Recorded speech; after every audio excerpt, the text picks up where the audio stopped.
Hey, it's Mike with Riding in the Ozarks, and we have Firecracker and Steve Bates, Bagger Baiter, here in the house tonight. And we got 7 people, so give us a shout out in the chat. Let us know who's with us, where you're from. We let a few people get in here before we get into the Gray Ghost conversation, which is coming this week, Steve. But I wanted to kind of give a shout out to all the people that sponsor and support Spring Fling. We were both down there, had a great time, or at least I had a great time. I hope you did. Great time.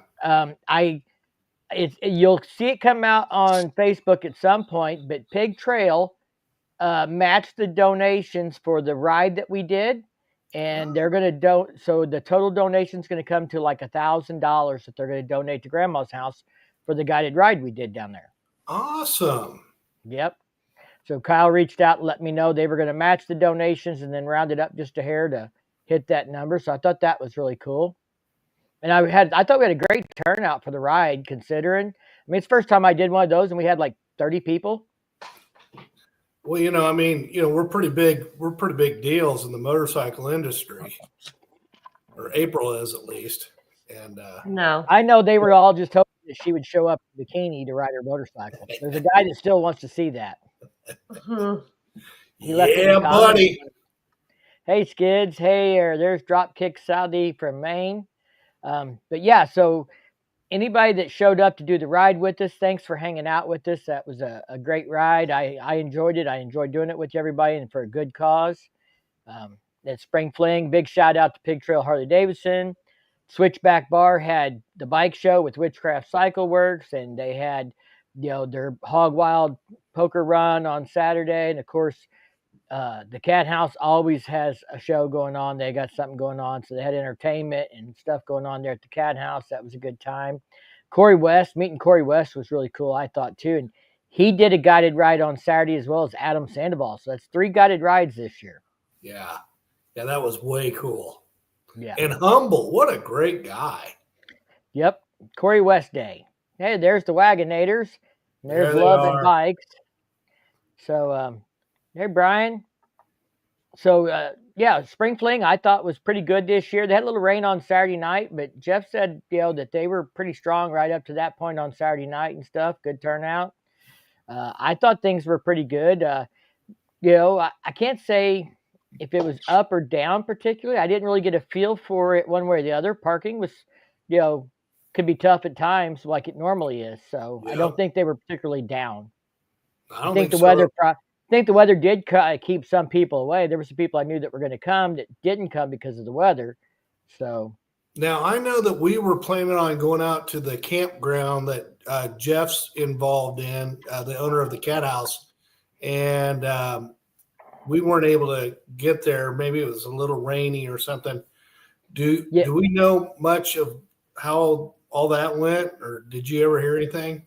I think there was not a big turnout, but this was kind of a trial run. But the weather did affect some things, and that coming in Saturday night, they canceled the bands on Saturday night because they knew it was going to rain and some of that. So we didn't make it out there on Saturday to check it out. But so before we get into Gray Ghost, also, Steve, I just wanted to ask you, are you coming to the Ozark Rides Rally this weekend at Lake of the Ozarks? That's this weekend, huh? Yeah. Are you going? We are going to go up for the afternoon on Saturday. Okay. So we will be at Lake of the Ozarks on Saturday afternoon.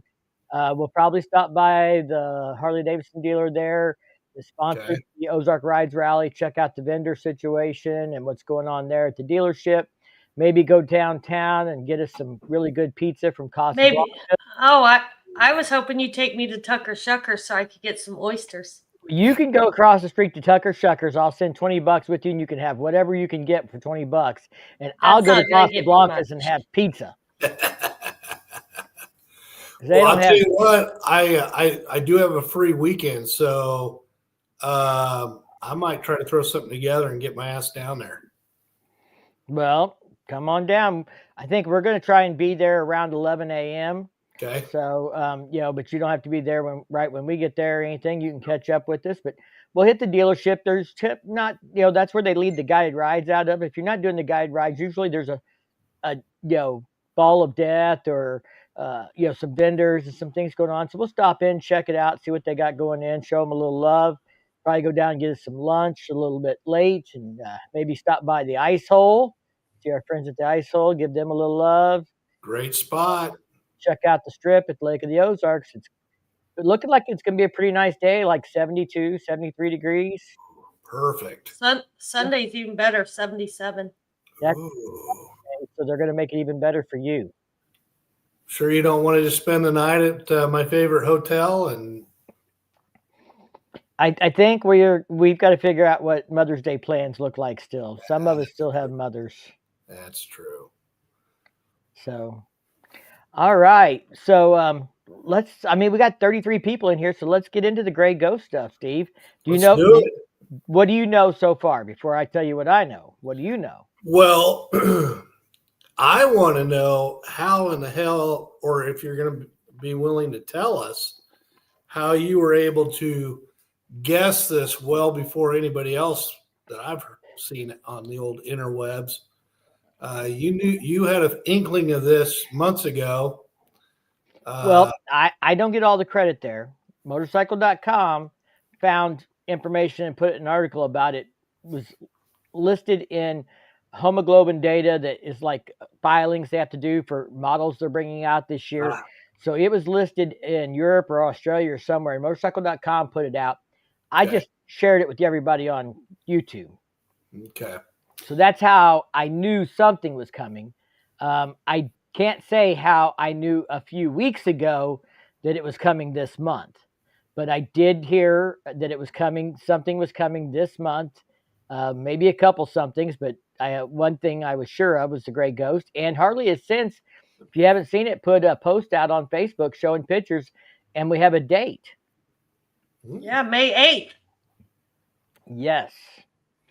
So I happen to have the day off work on May 8th. So I am hoping that if it arrives in time, that May 8th, I may be able to go see it in person once the embargo lifts at 10 a.m. So for everybody that's interested in this bike, be checking out social media after 10 a.m. on May 8th on Thursday, because that's when information will be available. I may not have anything to go out till the next day, because if I have my way, I'm hopefully going to get to record one that day. Now, Dropkick Southie already says they will get it wrong. So what do they have to do to get it right? I mean, let's be realistic. I mean, they're not going to put an Evo engine in it. It's going to be the modern Fat Boy with an iconic, what they like to say is reimagined. So basically, it's going to be a tribute, a throwback to that model, but it's going to be on a modern Softail. Like when they did the Electric Glide and the Hydra Glide, all those, they did different seats, maybe different windshields, different bars, but they were still the same motor and stuff like that. I think there's a couple things that are going to be interesting about it. How much chrome's going to be on it.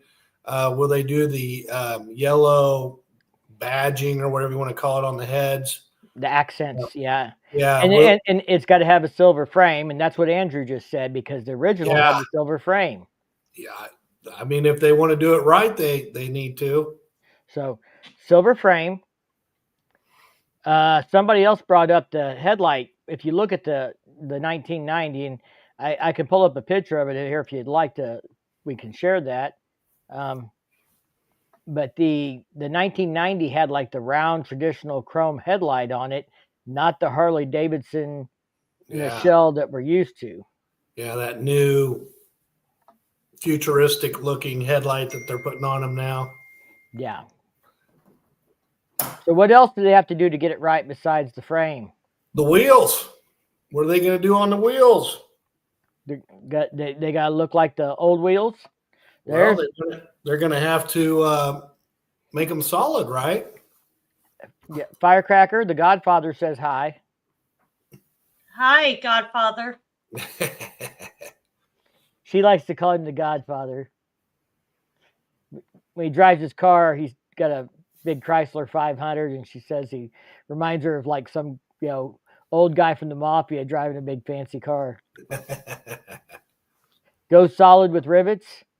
What's happening? I Hog Rider. Do you think the headlight like the breakout? Well, it'll be interesting to see. I need to I ran out of time, but I was going to try and look at the modern stuff from the last few years and see what parts they might have laying around that they could mix in to make that look. You know, so we'll see. There's Joe. Mr. Butler's in the house. So let's see if I can find the original look. Sorry, I'm not more prepared, folks. It's a beautiful day, and I've been sitting on the porch when I got done in the shop, rehydrating. That's what we'll call it, rehydrating. It's an energy drink, high octane energy drink. It's to get me through something. So hey, while you're doing that, did you get some riding done this weekend? I know I did, both Saturday and Sunday. It was killer both days. Firecracker, tell them about the riding we did. About the riding we did. So we did Saturday. We got up early, rode to Springfield, freezing cold. Went to the Harley dealership to do their International Female Ride Day with the ladies of Hog. They took us on a good route, nice twisties. We went, I don't even know the towns, but anyways, it was like, 4 hours? And then we went back to the dealership and headed home, freezing cold again. Come home to a 62-degree house, freezing cold, because I had left the windows open. And then Sunday, they did some work on our friend Nick's bike and on his shocks, so they had to go test them, and I ended up staying home while they went and rode. And I don't know where they went that day. So, but we did I don't know how long of a ride Saturday with the female ride day. Female ride day, we ended up just right at 400 miles from door to door when we leaving to get home. Sunday, me and Nick did about 65, 75. Yep. I didn't clock it, but the nearest place that serves a drink under $5 on a Sunday's in Cuba, so that's where we went. And there's some twisty roads between here and there, so we could test out his tuning on his new suspension. Is he the guy with the green street glide? Yeah. So somebody brought up in here, and this has been brought up, and Drop said Heritage with the gray frame and solid wheels for the original headlight. And that may make sense because the Heritage does have somewhat like the original headlight. So you see in this picture here how it's, like the traditional chrome headlight, not the headlight that's on the current Fat Boy.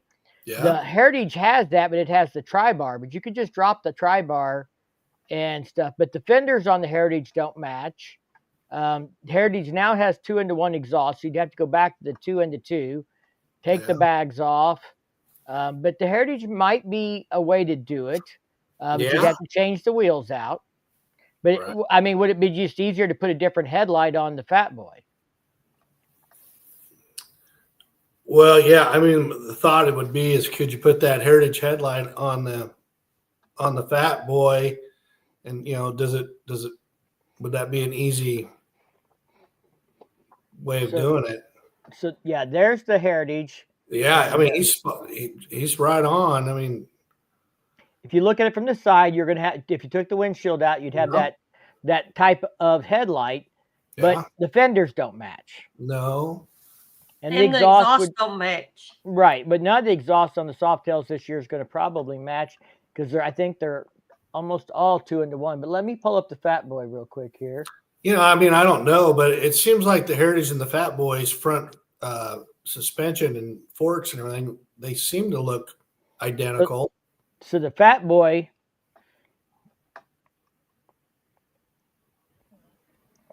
it's jumping around on me here, but okay, so the fenders are probably, I think, closer there. I think those fenders are closer than the Heritage's fenders. But you definitely have to have a different headlight. But the exhaust is closer. Closer. Kind of got the bobtail fender here. Not really bobtail, but it's not a wraparound either. Wheels are closer. Yeah, these wheels are closer. I still hate that intake. They got to put a different intake. Well, I think they will because there's different horsepower in the Gray Ghost than the Fat Boy, and it's lower. So I think they'll use the intake from the Street Bob and the Heritage, and that will give them the round air cleaner that matches yellow accents. The bars on the Fat Boy are closer. The Heritage has mini 8s. So Brian said, can I bring up the teaser? I have not seen a teaser other than these photos. If there's a video teaser, I have missed it. Nobody has brought it to my attention, and Harley Davidson must have me blocked because I have not seen a video teaser. So that on their webpage, they have like they're saying the Fat Boy, you know, of all the stages for the Gray Ghost. And at the end, it says the Gray Ghost rides again May 8th. And it's got a kind of blacked out, but you can see part of the bike. Let me get back over here. If anybody in the side chat knows where we can get a picture of it, let us know. It's the very last picture. Yeah, I got it here. So hang on. Let me pull it up. All right. See what she's talking about. I missed this picture somehow, but this picture definitely looks like the current Fat Boy's headlight. Okay, good. Well, it's not the headlight. No. It looks like the current. Oh yeah, no, that's bad. That's not the picture I'm talking about. Well, I think let's see if I don't have it here. Yeah, I want it to have the more traditional round headlight like it did in 90. I got to take the screen out there, add an image over here. So that's the picture you're talking about, right, hon? Yeah. Yeah. Oh, yeah, that's not the right headlight. And the wheels don't look like they're the full metal in the center if you look at the back wheel. You know how it was. Yeah, I can't really tell enough from the silhouette to see because they can do a lot of shit with the lighting. They've got me before, but that's definitely the headlight of the current Fat Boy. Yeah. And that's definitely the bars and the console and the tank of the current Fat Boy. Yep. Seat is the current Fat Boy. Now that intake looks like it's round. They changed the air cleaner. Yep. Now, it's hard for you guys to see the down tube here, but it does, it does stand out a little bit in here, like it might be a little lighter. Of course, they're shading the shit out of this, trying to keep us from knowing. Bastards.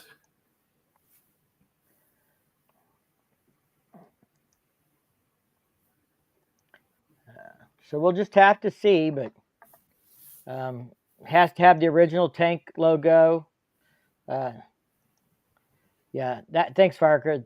There is a silhouette. Yep. So been building these, so looking forward to seeing people's reactions.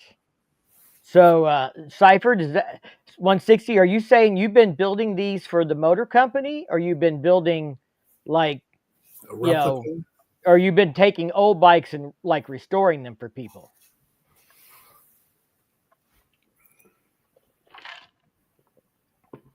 And if you can't say, then just say no comment. Well, no, you can't say.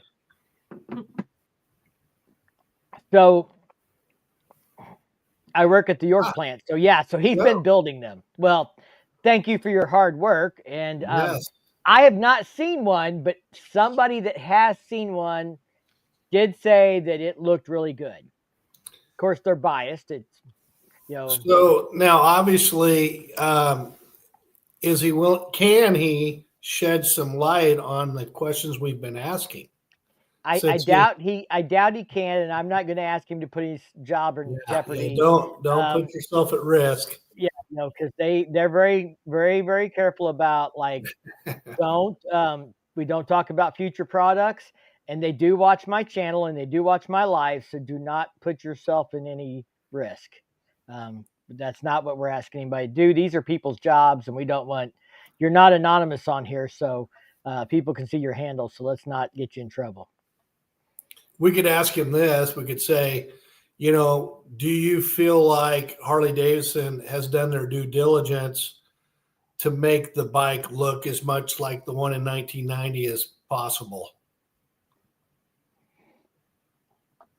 That wouldn't be harmful. Skid says maybe he knows his YouTube handle. I'm pretty sure they'll track it down. They take this stuff pretty seriously. They do. I've had conversations with them about it.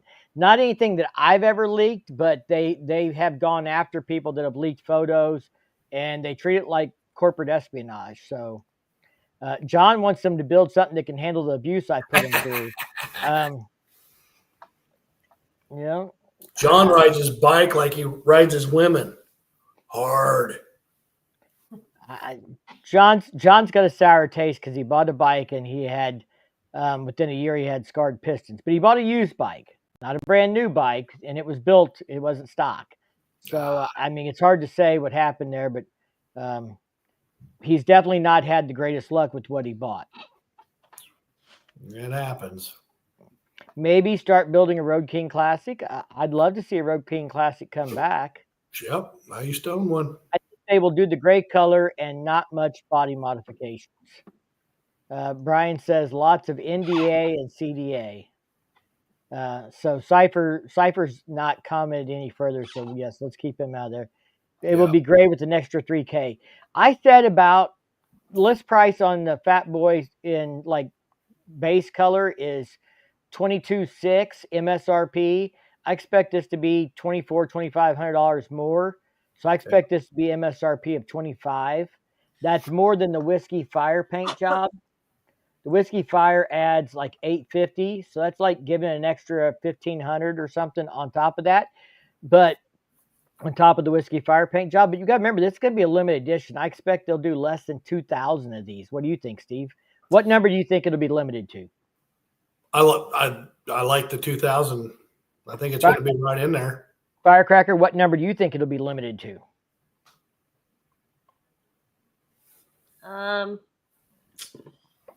I don't know. My dad's 88 Springer was limited to 1,450. So that was an 88. This is a 90. But like back then, the limited editions were less than 1,500. So I think it'll be less than 2,000. I bet it's 1,990. It could be.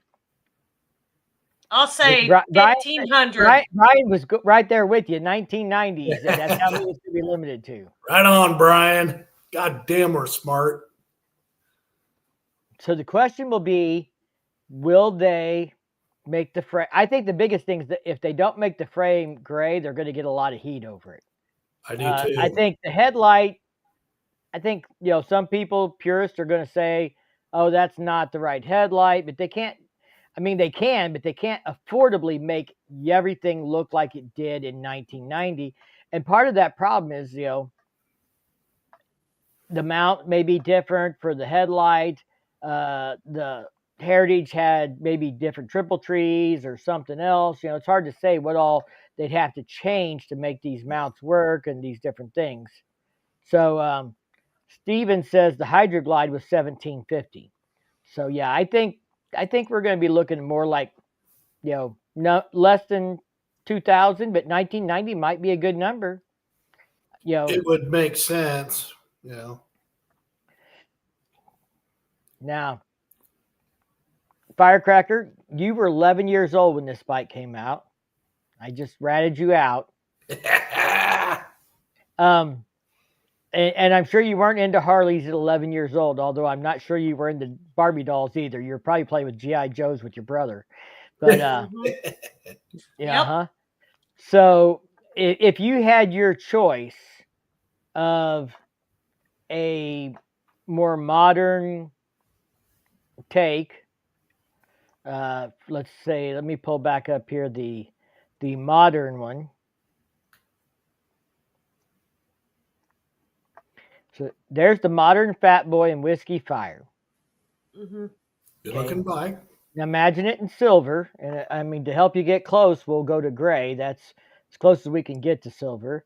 But that bike, with all the safety aids and the LED lighting and all that stuff, versus this bike.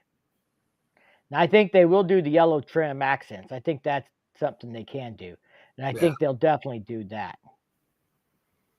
Yeah, what do you think? I think so too. Which one do you like the looks of better? The other one. She heard her voice. She likes the new one better. She likes it. I just like the looks. I mean, if we were talking about some of the older bikes, you know, that like when we go see the shovel heads and stuff like that, I mean, I think those are cool bikes, but that one doesn't do much for me. So the Gray Ghost does not get it done for her. You guys heard it. I just don't like the looks of it. So Skid says he was a sophomore in 1990, and I was a freshman in 1990, but I was a freshman in college. So no comment here. Compare the rear fender on the 1990 Fat Boy to the modern Heritage, pretty close. So there is the big wraparound. Yes. So they could do a combination. They could do the Heritage fender, but I don't think that's what we have here. I think in the silhouette you can tell that it's kind of that bobbed off fender. See, and I don't like the wraparound fenders. There's, you know how I am. I've told you that forever. I don't like the look of the wraparound fenders. How they come down and then they kind of have that pull up that other one again. Which that one? Yeah. So how it comes down and then it kind of flares out. That just turns me off. The way it flares out at the bottom. Well, I just don't. I don't really care for the wraparound fenders. Tell them what you called the Heritage when Harley Davidson gave it to you at Daytona. What'd you tell me it was? I said it was a grandma's bike, and yeah, I'm a grandma, but I want to feel more like a grandma than I already feel. I just felt like it was. I mean, it was comfortable and all that. I just didn't like. I didn't like it, and. Well, I mean, that's what they're going for. I mean, that's that old nostalgic look. Right. And really, a lot of people ride them and love them. I just didn't really care for it.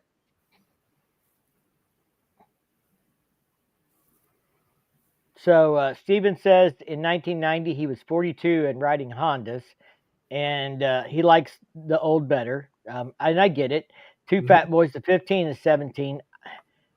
Let me ask you, and this is my problem with the current Fat Boy. I do not like the 240 rear tire. I don't like the fat wide front tire because of my riding style.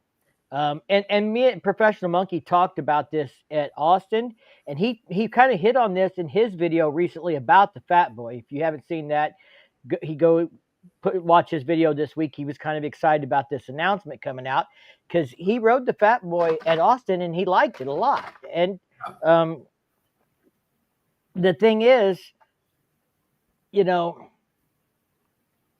he rides in Florida and he brought that up. He's like, I don't care if it corners good because everything's straight and flat around here anyway. He doesn't need a bike that he can get down in the twisties with.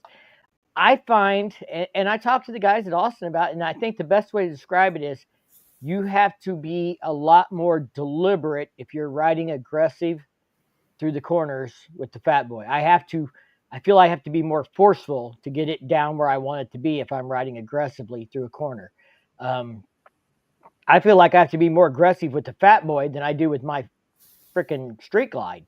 I feel like my Street Glide is more nimble in the corners than the current 2025 Fat Boy. And I think it's those tires. And the Breakout has the same fat ass tire on the back, but it has a narrower front tire. And I find that the Breakout I felt handled better than the Fat Boy to me. Mm-hmm. So yeah, I think if they'd have gone to a 200 at least, that would be cool. I think there are people out there that won't buy the modern Fat Boy because of the tire. Yeah, I love the Heritage, but the stud. I'm not big on their, and they're not even like true studded. They're like a knockoff modern studded. I don't get it. Yeah. But yeah, the Teen 2007 Fat Boy wheels. In my opinion, the breakout handles better than the Fat Boy. That is what I just said, Brian. We're in total agreement. And I think it's the wide front tire in combination with the wide rear tire. You saying those bikes are too similar? I don't know if that's what I'm saying, but I'm like Monkey. I live in North Texas, Dallas area. Curves. What curves? I love going to East Texas. Feels like my old home in Southwest Missouri. So I got to ride down in Austin. So we got kind of toward the hill country. We didn't get over to the Twisted Sisters, but we got that direction. And when I got over there, it felt like home. I mean, we come around the curve, we're coming down the hill, and there's a creek on the right and a bluff on the left. And I'm like, if only these were oak trees, I would be in Missouri, but it's not. Right.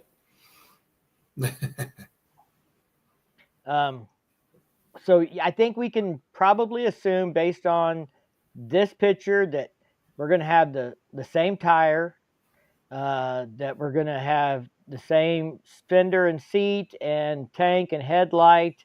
Yeah. Probably the biggest change is going to be the air cleaner and the yellow accents. And the question will be whether they painted the frame silver to match or not. Is this supposed to be an icon bike? I believe it is. I can't say that in their post they call it an icon, but I believe it is the icon model for this year. That's my personal assumption. Trying to find what they. So yeah, they just say the Gray Ghost rides again May 8th. Now it does look like the gas cap doesn't stick up as like the original one does. The original one, know how they stick up about that far? Yeah. That when cap. Well, maybe see how it's sticking up on the other one. It doesn't look like it's, but I mean, like you said, we won't know till we see it. But it looks more like it's a little leveler. I don't know. I like the teardrop gas tank of the 90 better than the new tank. And I think what people have to understand, and I'm not trying to make excuses for the motor company, but even at 2,000 units, they can't make these completely one-off custom stuff. They can pick parts out of a bin that they have 2,000 of, and they can try and, like I said, they don't call these replicas. These are not replicas. They're not. Their intention is not to make it mirror the old bike. It is to be a reimagined modern version of the old bike. And that's where I think people get expectations off. They want it to look like the old bike. They want, the old bike look and feel, and that's not what Harley's able to do. Even at $2,000 or $2,500, if they were to make it like a replica, it would probably change that price a lot more significantly, and then nobody would want to buy them. They would all complain when the MSRP was $6,000 or $7,000 more than the modern version. Well, look at Ford, Chevy, and Dodge. I mean, Ford came out with that Mustang that kind of mirrored the 60s Mustang. Chevy came out with the Camaro that kind of had that look, and then Dodge came out with the Charger that kind of had that look, but up to date as far as the overall design of it. So that's probably what they're thinking themselves. So, Steve says he rides Ohio, and the triple nickel is not fun on a Fat Boy. It says fanboy, but I'm assuming he means Fat Boy. Can't do curvy roads. I mean, I rode it. I won't say you can't, but I feel like I have to be a lot more conscientious, a lot more deliberate about my cornering and pushing the bike down on the Fat Boy more aggressively than I do on other models. Now, USMC Vet says I prefer the new Heritage bags to the old one. I don't know that I probably prefer them for functionality. I don't know if I prefer them for looks, but I don't own a Heritage, so I don't really have a dog in this fight to it's not like I've used the bags a lot. I've spent 3 or 4 days on the Heritage at Daytona a year ago, and the new bags worked good. I mean, I liked them for functionality. I do think the chrome rivets were past its prime. It was time to change it up. I just don't know if the new rivets were the answer.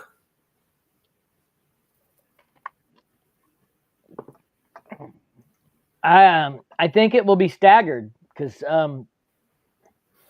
the Fat Boy in 25 is still staggered, and I wonder if that's why the Fat Boy in 2025 is staggered.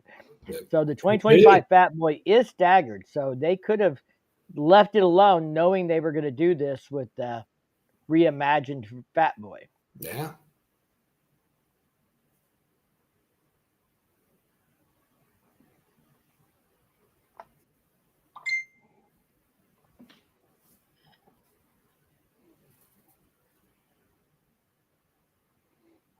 Mm-hmm. My phone's going off. People are making plans in our riding group for Mother's Day.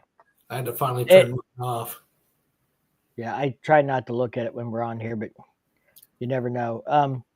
So, I mean, let's get a vote. Do y'all think they'll do the yellow accents like they do on the CVO Road Glide ST, red accents? Just do them in yellow? Are we asking too much when we ask for the yellow accents? And I think they got to do. I think that's a mandatory requirement, and along with the silver frame. I think that has to happen. Yeah.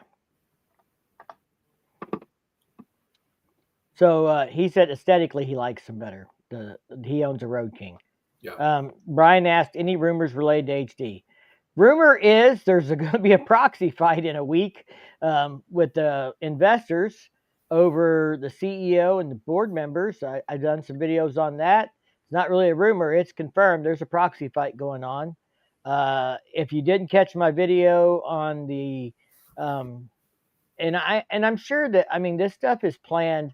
Harley Davidson normally never talks about future products.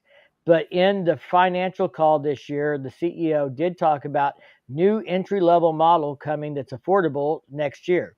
And I'm sure that's because there's heat on Harley Davidson. Financially, performance hasn't been where some people think it should be, although Harley says they've done better than their competition. They did grow in market share, which is an indication of that. But the new affordable model for 2026 is the only rumor, and it's not really a rumor. The CEO said it. We just don't know what it is. I don't know if it's going to be a 350, 500, 440 foreign-made twin, or if it's going to be some kind of actual V-twin designed by Harley, or what it is. So I'll be snooping around seeing what I can find. When we go to a homecoming, I'll be trying to slip into the headquarters and see if I can find any confidential documents that I can sniff through. Honey, if you wake up at midnight and I'm not in the room when we're at homecoming, don't freak out. Just check, find my phone and see where I'm at. Make sure it's not the local jail. Is this going to be called Harley Gate? Yeah, define affordable. And I mean, that's a really good point. I've been thinking about this a lot. Do you consider affordable to be on par with the competition? If it was priced the same as, let's say it was a 500cc bike. If it's priced the same as a Rebel 500, is that affordable? If it's priced like a Triumph 400, is that affordable? If it's priced like, some other metric bike, or maybe just a little higher, is that affordable? What is affordable depends on what it is. And then, whether people like it or not, it's going to be priced based on the competition in that class, not based on what it costs them to make. It's going to be based on what they can sell it for. That's what determines a product's price.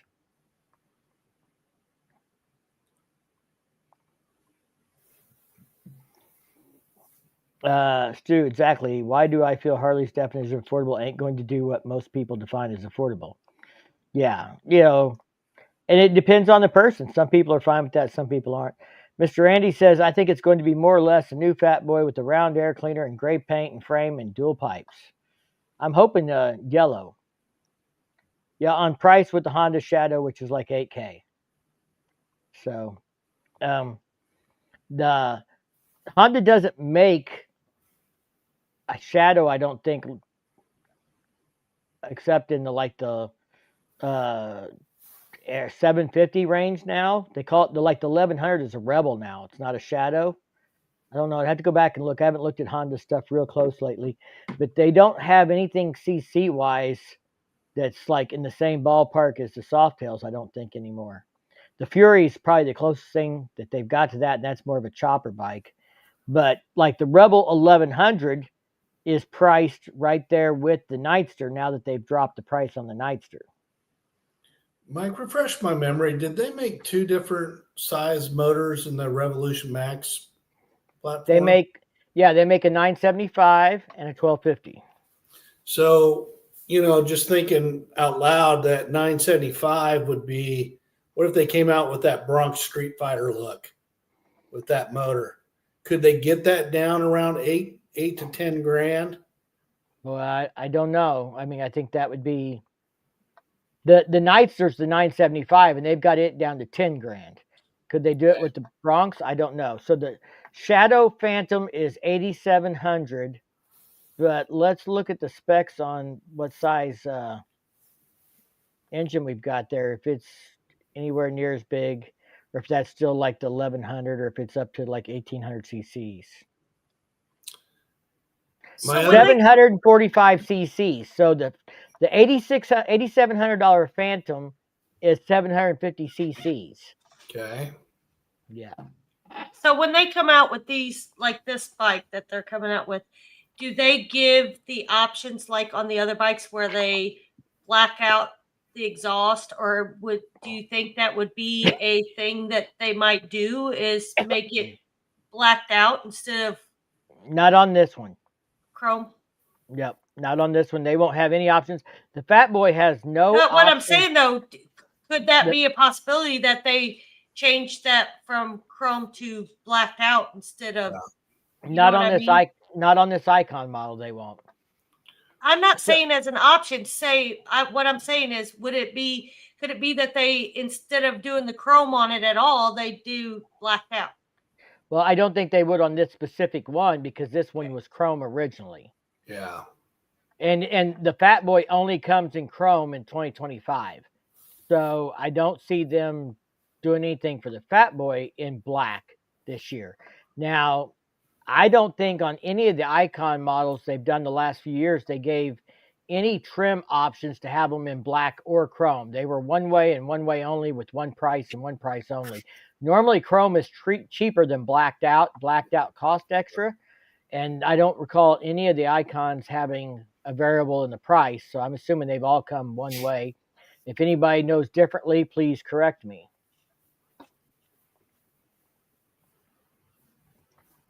Skid says he loves what Cruisy's done with the Nightster. Incredible, making it 120 wheel horsepower. Yep. Lone Cowboy Adventures. Hello, everybody. Finally out of the shop. Hey, Ken.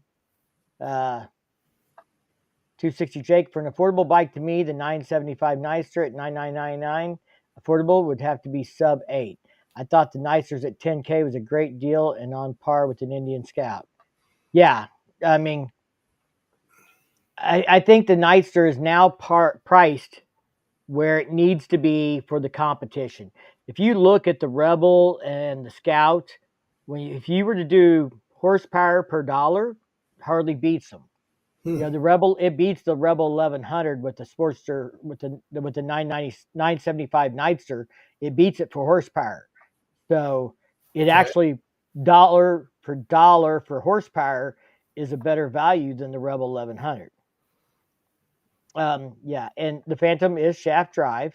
Some people like that, some people don't. Depends if you've ever had to deal with the shaft drive braking. And I know that belts can be a pain in the ass if they break, but I've seen belts go 80,000 miles and be 25 years old and never break. Yeah.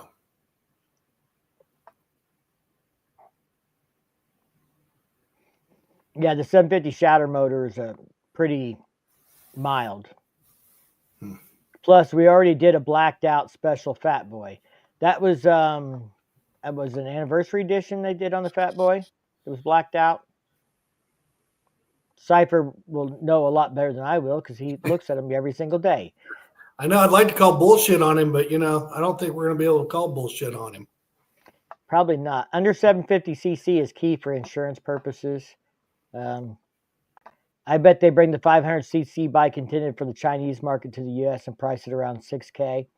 I'm thinking it's going to be like the 440, the 350, or the 500 that was made overseas. It'll be one of them. Okay, so here's my 2 cents.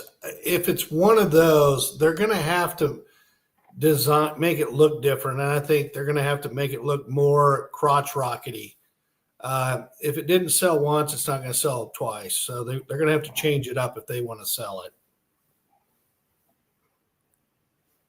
So Lone Cowboy said, "You just answered my question, Mike. My bike is getting ready to turn 67,000 miles. I was wondering about replacing my belt. I'm hoping it can wait till this winter." Well, Lone Cowboy, I've got a 16 Street Glide out there with 74,000 miles, and I'm not replacing the belt on that son of a bitch till it breaks. My good friend who was the mechanic on my bike before he retired said he's seen him go over 100,000 miles if they're taken care of and you don't ride a lot of gravel and get a lot of grit in there. The one I had go out at 80,000 miles was on a 25-year-old bike. So age, I'm sure, had something to do with it as well. So if you're at 67,000, I definitely would wait till this winter. If you want to do it then do it there, or just keep on trucking.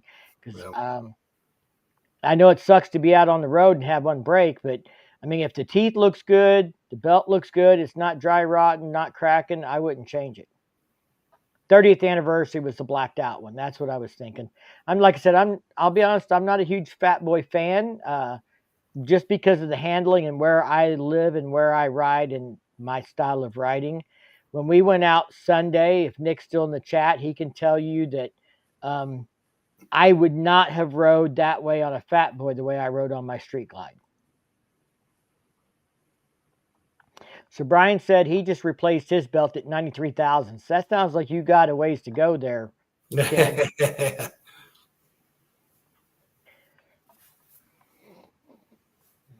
Yep, Nick's still here. Yeah.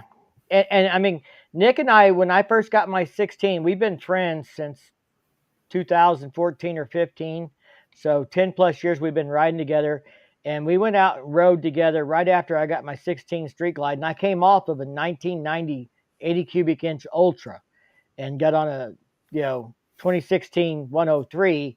And we went out and we ripped some twisties. And he was riding a Dyna at the time. I think it was a Y Glide.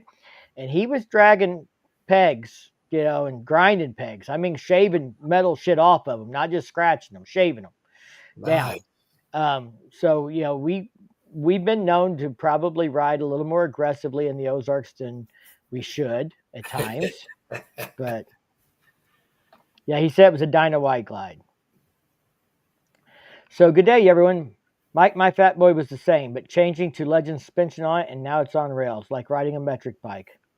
Well, great. I mean, my problem is I don't feel it's nimble, and I think it's the tire size. I guess, the 2025 suspension is retuned and better, but I guess if you want to let me ride your 20 years with Legends on it, we can compare them.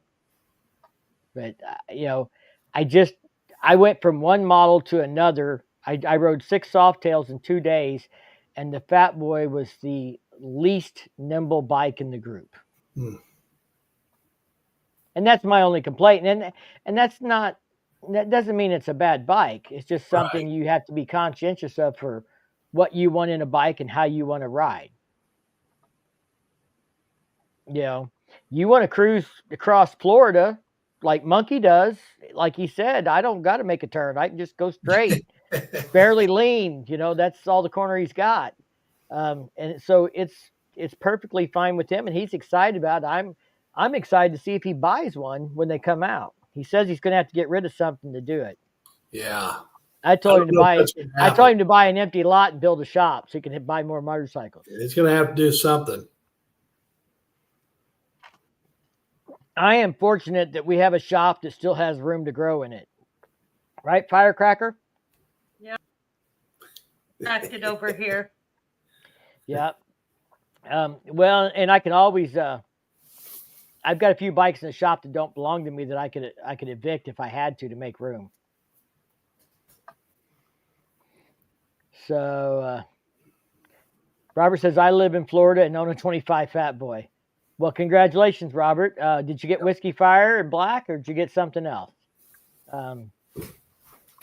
I don't think the budget bike will sell well either. The comment section pays it a lot of lip service, but they will never sell well.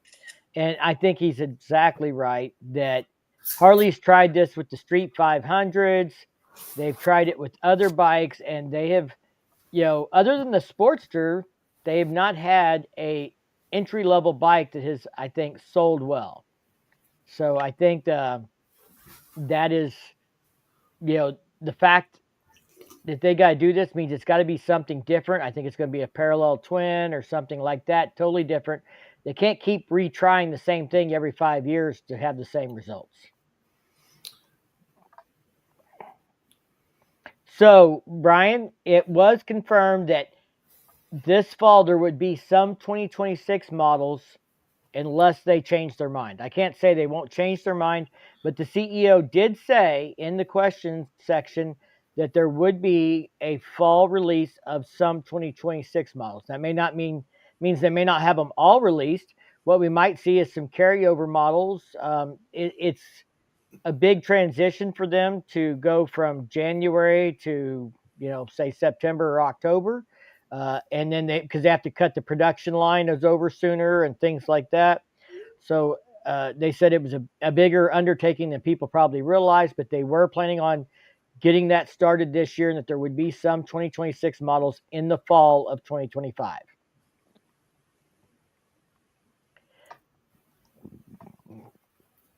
Whiskey Fire and Black, it turns ishish. So you're not calling me a liar, at least. Hey, yeah, Ken, it was great to see you at Switchback as well. I mentioned at the beginning of the stream before you got on here, I did give all the sponsors for Spring Fling a shout out, including Switchback and stuff. We had a really good time down there. I hope you enjoyed your time down there as well. I don't know if you're going to make it to the Ozark Rides Rally Saturday, but we're gonna stop by the dealership and be hanging down on the strip or something somewhere on Saturday. It looks like. So if you ain't got nothing going on Saturday, hit me up. Meet us up at the lake.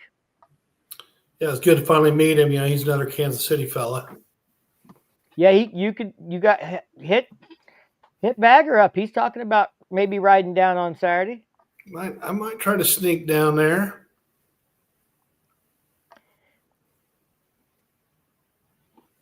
He said that? Well, that's news to me. Hopefully we'll find out more at next week's Plant Town Hall. So Cypher 160, he did say that. I have it recorded right here because every one of those calls I sit in on, I record them with an audio recorder so that if I ever have to, I can go back and play whatever they said and make sure I got my shit right. But they announced that they would be going to a fall launch originally in the call. Then during the Q&A section, someone asked if they would be starting that this year.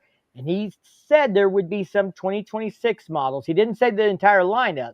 He said there would be some 2026 models released in the fall of this year. That may mean carryover models where they don't have to do a whole lot of line changeover or something like that. But yeah, he said it.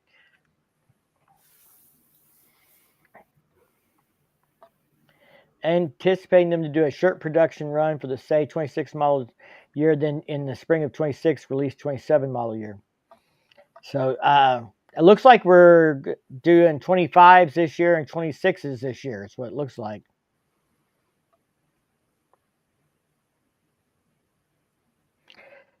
Entry-level bikes. Do you agree that Harley Davidson is trying to cater for an audience that either can't afford them or hasn't matured enough to want them? That's a great debate. Yeah. So I mean, that's it is traditionally not held, and and everybody that gets online and comments and says that, you know, the Harley riders are aging out. I would like to make sure they understand the average age of the Harley consumer is 45 years old.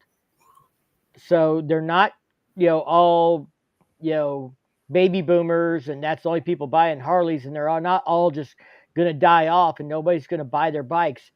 Customers age into motorcycles. I think the problem is that motorcycles in general are not as popular as people grow in age because less people drive, less people ride bikes, all those things.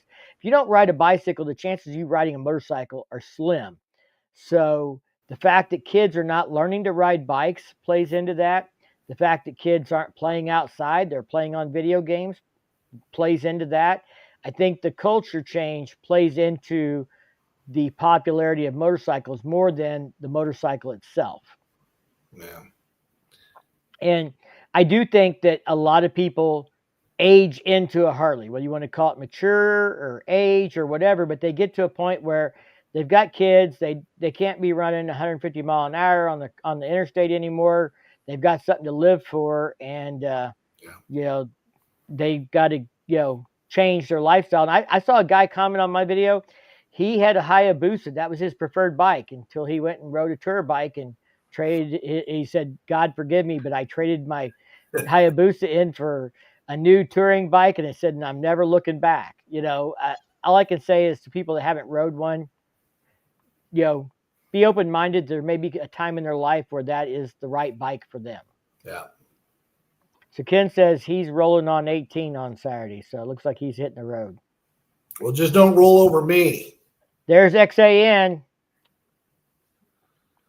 Zan the man. Brian thinks, well, they've got to update the body style on the trikes and the Road King Special at some point. So I don't know why you wouldn't do it now. I mean, they did the touring models. The only touring models on the old platform now are the trikes. And Softail's got an upgrade this year, so I don't see a big change there. So I think the trikes have got to get an upgrade next year. And that may be the only big upgrade we see next year. Everything else may be just incremental stuff. I have a 3,000 mile review video coming out on the new on my new Street Glide Cypher 160. You're probably not involved in the design process if you work in the plant, but I have a fix for the whole audio on the wrong side thing that I'm interested. I call Harley out on. I want to see what the feedback is and if people agree with me. So that video will be coming out in the next couple of weeks. It's in the editing phase now. I've got to leave time to put the Gray Ghost video out later this week, assuming that it's there for me to record on Thursday. With the old Sportster on the call, HD said it hasn't been profitable for the past 30 years. Exactly. They said they haven't had an entry-level bike that's been profitable in the last 30 years. But I don't think that the bike itself not being profitable doesn't mean it doesn't help the company make money, because if they can break even or lose just a little bit on it and bring you into the family, and then you upgrade in a few years, you spend money on service and parts and accessories and all those things, and then they get you into that brand before you become loyal to something else, then I think that's a profit that's realized later. It's not realized at the sale time, but it's realized later. Yeah, and the sales world, we call it a loss leader. Yeah, and Randy says I'm old and I'm still buying them. Yeah, Randy went to the dealership not planning on buying a bike here just a few weeks ago and came home on a used but very newer CVO. Randy Ultra. Skids traded his Ducati in for a Street Glide. But he did keep the Street Bob. There's my guy, Gene. Hey, Gene. We met Gene at Spring Fling. Gene and his lovely bride were very gracious and went on a little ride with us up to the switchback and hung out and, had a good time. Road King definitely needs some love, but that's, I think, a lot depends on sales data, which I don't have access to. But I would love to see it come back. Yeah. And we forgot to do the pickle shots. No, we did not forget, because I had no intention of doing pickle shots. You can do those with my wife.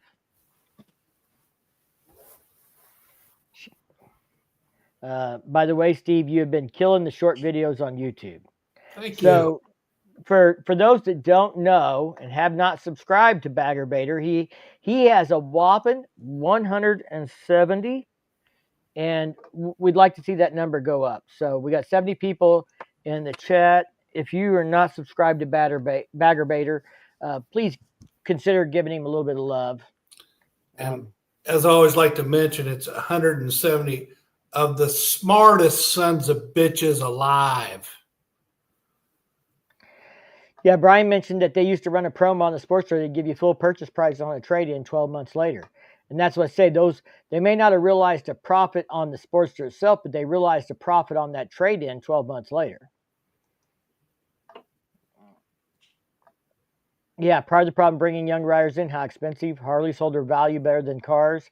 16 Street Glide goes for 12 to 14K private sale. 20,900, 57% of MSRP. So I have a Street Glide Special, which was more like 23 or 24 MSRP, and I've got 75,000 miles on it. And it's a special and it's got upgrades. And if anybody wants to give me 10K, you shoot me a message, because I'm ready to put it down the road. I took it off the market. I had it on the market last fall and nobody was buying, so I'm getting ready to put it back on probably in June. See if we can get a bite. I'm going to bring the price down, but some of the upgrades are coming off of it if I bring the price down to 10K. But yeah, I mean, like again, I said people age into Harleys. Yeah. Firecracker, did you buy a Harley when you were in your 30s? Yeah. The end of my 30s. You bought one in your 30s? In my upper 30s. When did you buy your Dyna? Well, I've been riding for 6 years. At least. And I bought it. Well, maybe, I don't know. right at 40. Somewhere in that ballpark. Real close. But yeah, the average, I think I figured it up one day and you bought it somewhere around turning 40. And that puts you 4 years ahead of the average person. But that's probably also because you had a boyfriend at the time who's now your husband, who is ate up with Harley Davidson. So it was part of our lifestyle and what we did every weekend.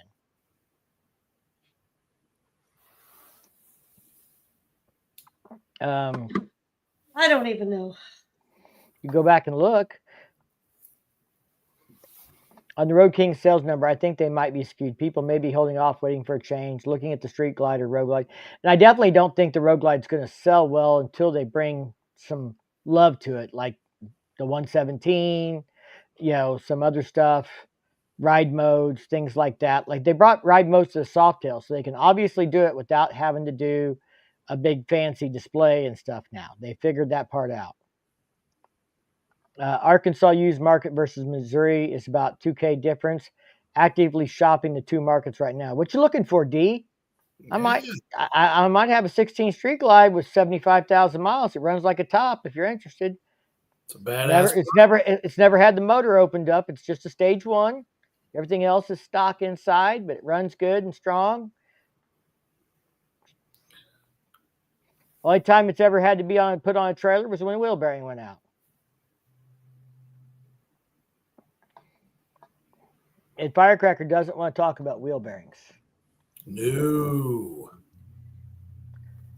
So speaking of Firecracker, Brian wants to know, how's the Sport Glide ST, young lady?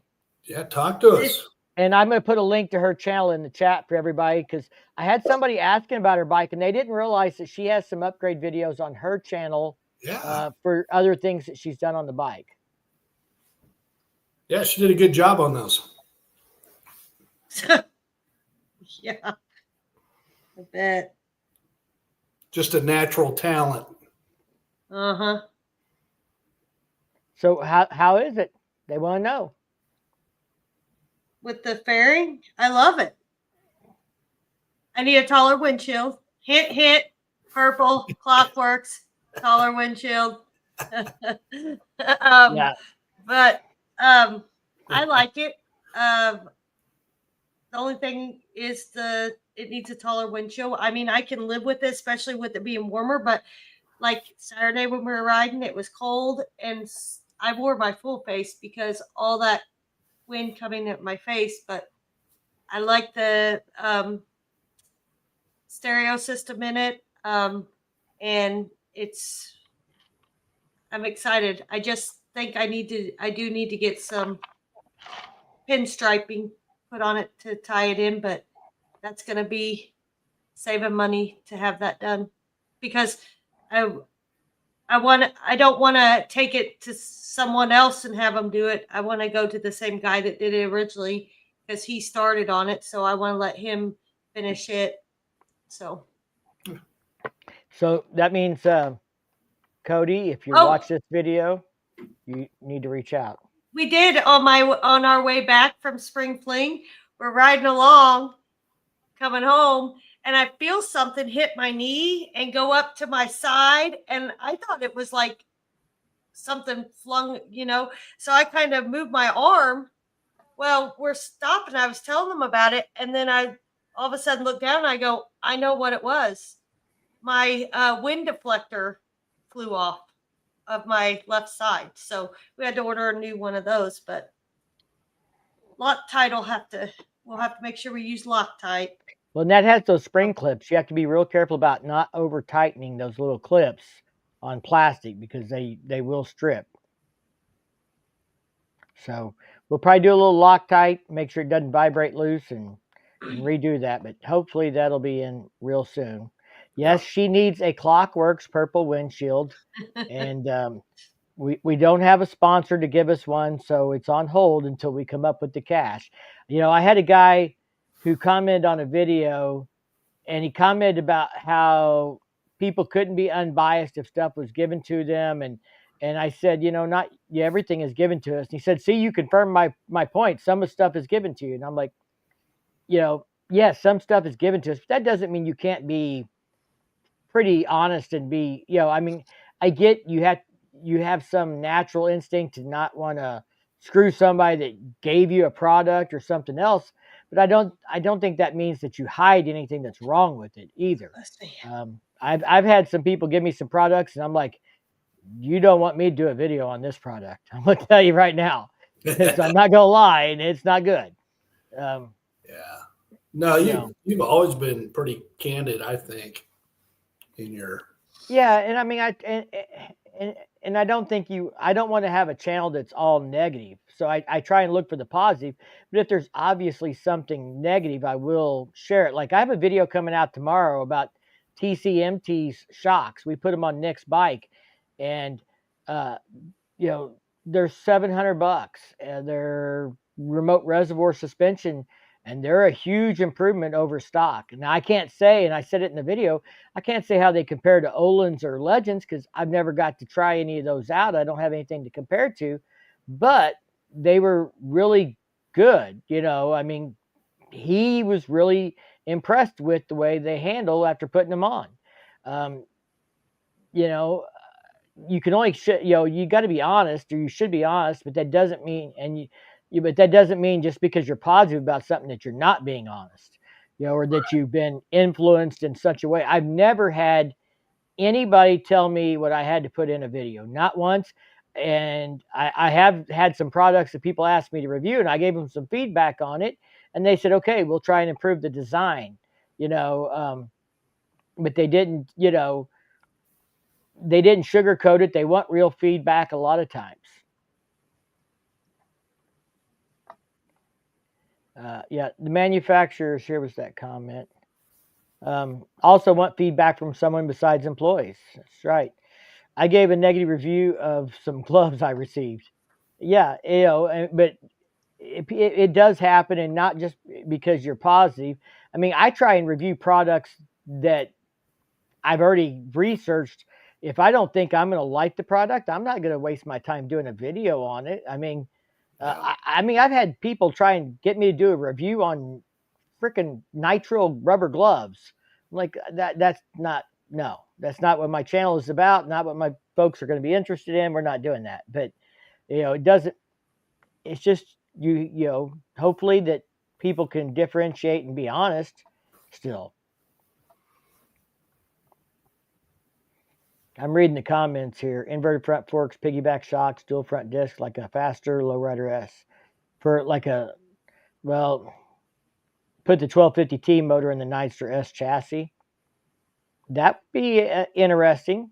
Make it, basically, I mean, it's kind of similar to what they're doing with the Hooligan bike. I mean, inverted front forks, piggyback shocks, dual front disc.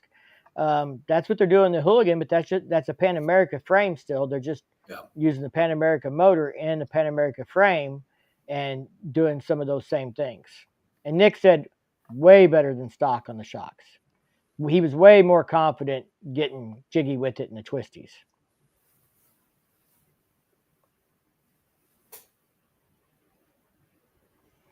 Yeah, the Harley Cup. All practice. Never put something we get through sponsorship on our bikes unless I would recommend them for a best friend. You know, I mean, I've got some stuff that I didn't know how it would be long term. I've got wheels on my 16 Street Glide that I put on there, and I did a review on them, but you don't know how long the wheel bearings are going to last. You don't know how they're going to hold up when you hit a pothole till you try them. And I've left them on there for a couple years. Sometimes that's what it is about is, okay, we're going to give this product a shot, see how it turns out. Thanks, Skids.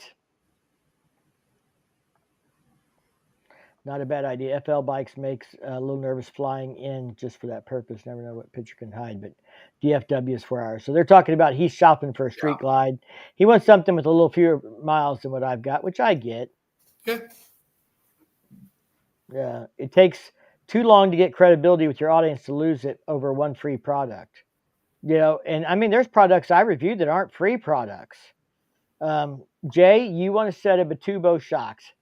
I might know somebody, but I don't know if I can get you a set of shocks. But if I can get a set of shocks and try them out, I can let you know how I think of them. Because I met Vertical Concepts at Cycle Showcase, and they do the suspension for Corey West in the Hooligan series, and they are set up with Batubo, you know, and they're like a dealer, and that's what they're running, and you know all that stuff. So I'm thinking about like going to visit with them and checking out what they have to say and see what they recommend. They talked about they might have some demo shocks we could put on my bike for just to do a test ride and see what I think of them, stuff like that. So hopefully that's something we can make happen this summer. And that's the only contact I know that's got anything to do with Batubo. They're in Missouri too, aren't they? Vertical Concepts, yeah. Yeah. So have we beat the gray ghost to death? I think we know what's coming. I mean, I hope it does well. I don't, you know, I want to be clear. I don't love everything the motor company does, but that doesn't mean I don't love the motorcycles. You know, sometimes I get a lot of controversy in the comments and stuff like that. And I hope the Gray Ghost does well, no matter what it is. There's a bike for everybody. It may not turn out to be exactly what I expect or you expect, but let's hope it is what somebody's looking for and that it's received well. I think it's a lot cooler I mean, how often do you see Honda or Yamaha do something like this? Every year Harley does an icon model. People say new models come out and they say, oh, all Harley did was give it new paint. You know how many years Honda runs the same paint scheme in a row, you know, and doesn't give it any new paint or anything else? So we're some of the worst customers in the world. We're some of the most critical customers in the world. But, you know, I still love the brand, and I hope they do well. So May 8th, and God willing, I'll have a video out of it by the 10th, assuming that it arrives by the 8th. So I'll have to check on that tomorrow and see if they've got an update. Some dealerships will have them, some may not. So we're hopeful. Any word on an enthusiast collection, Brian? I was thinking about that the other day. I mean, by Daytona last year, they had released a tobacco fade paint scheme. They had it at Daytona. We're seeing the Icon model later this year. We haven't seen the Enthusiast Collection paint set yet. So I am hoping that maybe June. You know, if they're staging this in May, maybe they'll grab another cycle of news in June by doing the enthusiast then. But I don't know for sure. Maybe they're holding out on the enthusiast till homecoming, and maybe they're going to show us something really awesome at homecoming or something. I don't know. We'll have to see. I still think that'd be a great time to do it, you know, at homecoming, because you'd have that big crowd there. And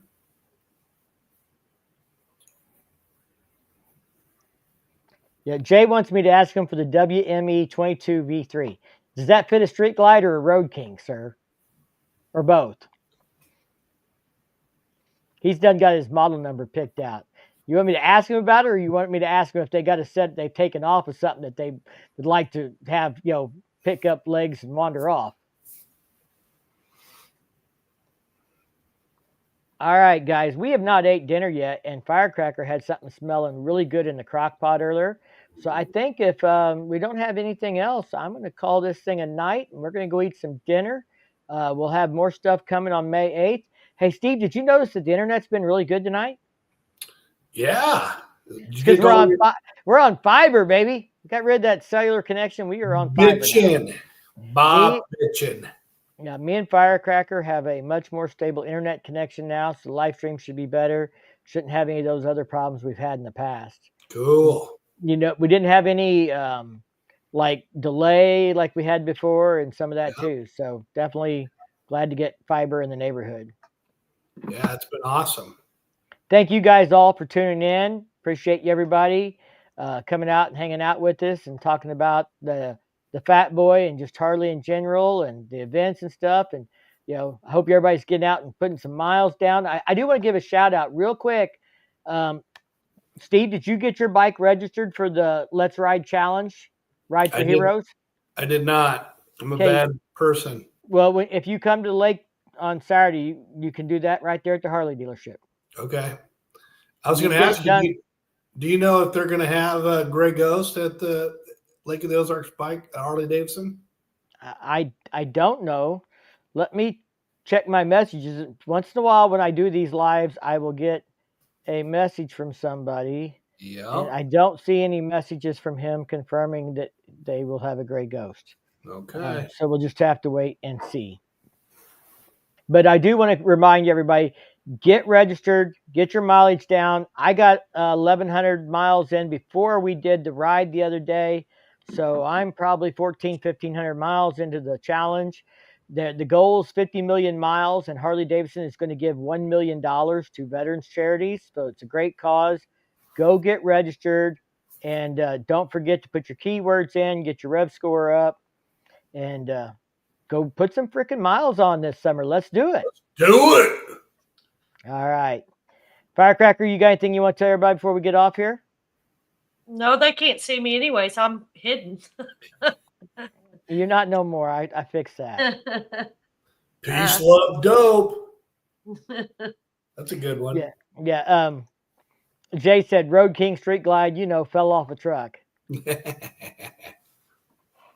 So Randy said, see y'all Friday. And he'll be back in off the road. I registered mine. Don't forget to get the keywords. Yes, sir. Thanks, guys. Ride safe. Y'all ride safe, too. Thank you all for joining us tonight. Y'all stay safe, and we will see you in the next one. Peace.